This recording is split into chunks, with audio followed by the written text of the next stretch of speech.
BTBT stock analysis and price predictions for 14th of July.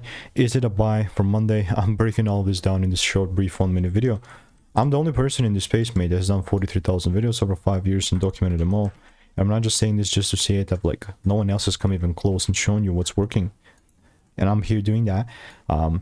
This thing in particular started pumping very nicely. And then we're kind of having this little correction, which in this case, the only thing that I would quite frankly care is if there is a solid double break.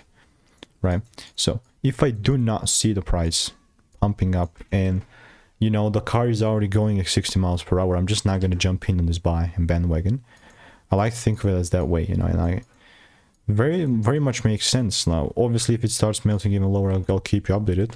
So there's not lack of coverage on BTBT. Even in the Discord, I do have like a 3 results section.